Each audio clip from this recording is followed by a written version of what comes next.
What's up, beautiful people? Welcome to a price action episode. I'm going to be teaching you guys when not to trade the market.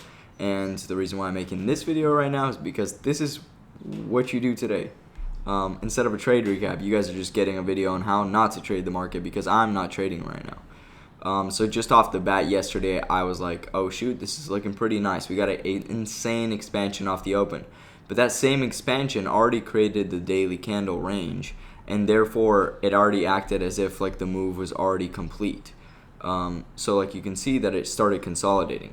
And how you actually know when to like take a step back is when you start seeing immediate rebalances. So I've been using this concept a lot recently, and I did even teach it briefly in one of my previous trade recap videos because it was one of the entries on the trade that made me 8K. But in this case, you can see that immediate rebalance can also be worked against you or like used by the market to prevent you from trading. And what this essentially means is that there's not enough volatility, or even when there is volatility, it gets rebalanced so that there's no inefficiencies. First of all, you can see right here we're consolidating, right? I mean, it's already towards the end of the day, but even earlier in like London and whatever, there were no fair value gaps that would form along a move like this. And when you start seeing this, you can assume that there's basically wicks in both sides of the market, and it's preventing you from getting in a trade. Now, probably the only trade that would have existed that's like quite decent here would have been this only fair value gap that formed right here, that was used as an IFEG to go higher. Right, and then I was just watching other fair value gaps. Like yesterday, it closed above, tapped into this one on the 30-minute, and then expanded to the 4-hour. Then it respected it on the 4-hour time frame and ran all the way back down before trying to run back up into it and actually closing a little bit closer. So the first move was just a huge wick that pulled back, and then the next move actually closed inside of it. And when I saw it close inside of it, I was like, oh shoot, this might be an opportunity to actually sell because the daily candle has no wick. As you know, we always target this on gold when the daily candles have no wick. It's an inefficiency.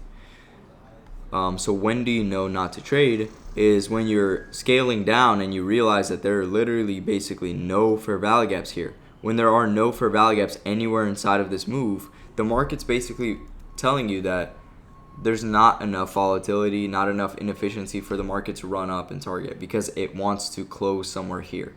It wants to just end the day and a new daily candle open.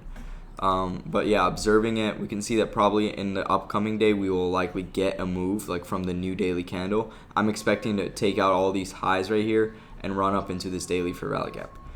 But I realized that when there was like a lack of fair value gaps here, that it was not a good opportunity to try to take trades because basically you're entering a position, and if you're not swing trading, then you're gonna get chopped up because it's not gonna like run down right away. It's gonna try to every time the candle closes, it's gonna run back to the previous candle, even if it wants to go lower, because it's trying to rebalance all the fair value gaps. Right? Every time a new candle opens, it's gonna run up, rebalance, and then continue lower.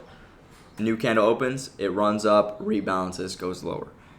So it's very difficult to trade, especially if you're scalping, and on a day like this, it would be a terrible day to actually try anything in the market.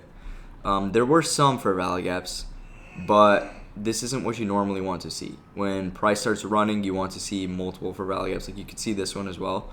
But even then, it taps in. Where did it really go? Nowhere. That's because the market doesn't want to go anywhere. It's trying to stay within this range, maybe building up some liquidity. Like now there's going to be a low right here. Now there's going to be equal highs right here to sweep our bullish target, right? So, I mean, it's setting up nicely, but in the current stage, like it's very difficult to take a trade and even want to look for one inside of today's day. I definitely just sit out of the market whenever I see this happening. I think of like, hey, is it consolidating? Is there news coming up? This week, actually, there isn't news. Let's see. There isn't news the first few days of the week. Red folder news. So I was honestly just expecting that one-sided movement towards like buy side, but because of the open, I feel like it kind of threw off the rhythm of the market. And then there's also that economic news. It didn't actually go through where Trump was aiming to do a ceasefire. I believe that there was no ceasefire, and it was kind of just like a hey, we exist. The USA is going to do something about this if you don't stop, you know.